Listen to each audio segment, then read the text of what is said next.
Est-ce qu'aujourd'hui, dans notre pays, vous, François Hollande, vous trouvez que les choses sur les libertés sont en danger?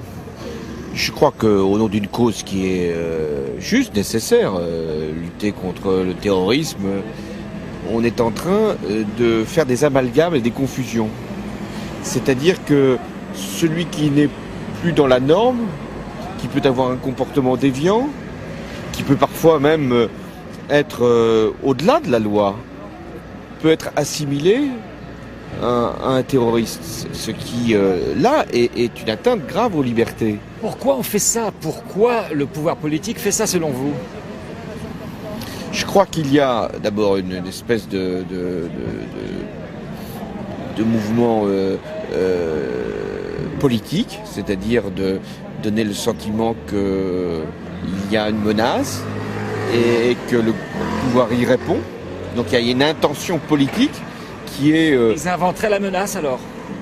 Non, je crois qu'ils ne l'inventent pas. Il y a quand même des actes qui se sont produits, des caténaires, mais on lui donne un sens qui n'est pas le bon et on lui donne une portée, on en fait un acte terroriste comme pour justifier l'intervention sécuritaire du pouvoir et son efficacité.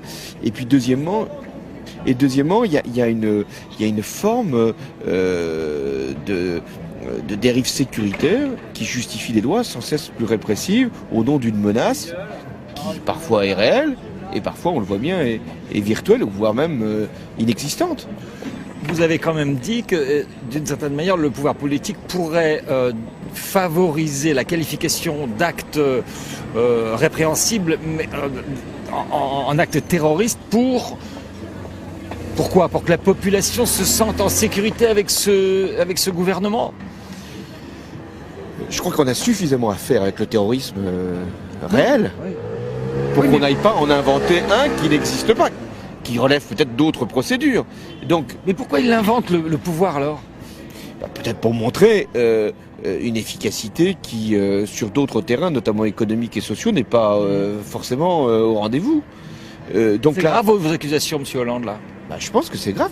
Mettre en cause des hommes et des femmes, les priver de liberté, les accuser de terrorisme, c'est grave. L'erreur, à mon avis, qui a été commise par la ministre de l'Intérieur, a été de théoriser, à partir de je ne sais quel livre ou je ne sais quel comportement ou de réseau supposé, de théoriser l'existence d'une gauche ultra-gauche, dont il faudrait absolument mettre hors d'état de nuire ces prétendus doctrinaires ou exécutants.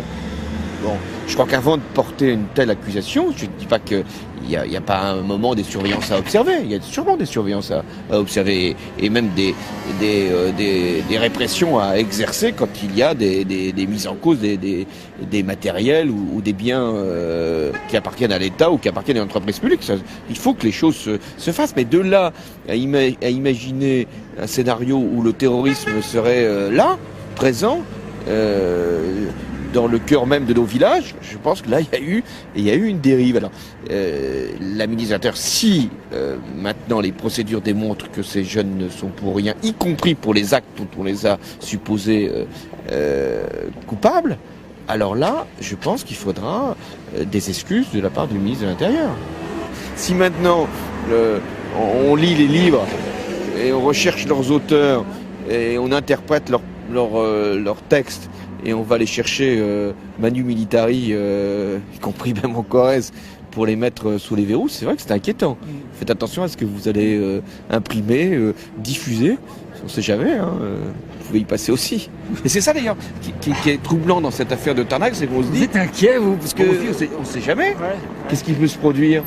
Moi je ne crois pas que mes textes encore m'exposent, mais quelqu'un qui... La littérature est pleine quelquefois de délire d'ailleurs, mais on commence à lire ces textes, à supposer que cette fiction devienne peut-être une incitation au passage à l'acte, et qu'on peut se retrouver là comme ça, mis au fer. C'est vrai que c'est assez troublant.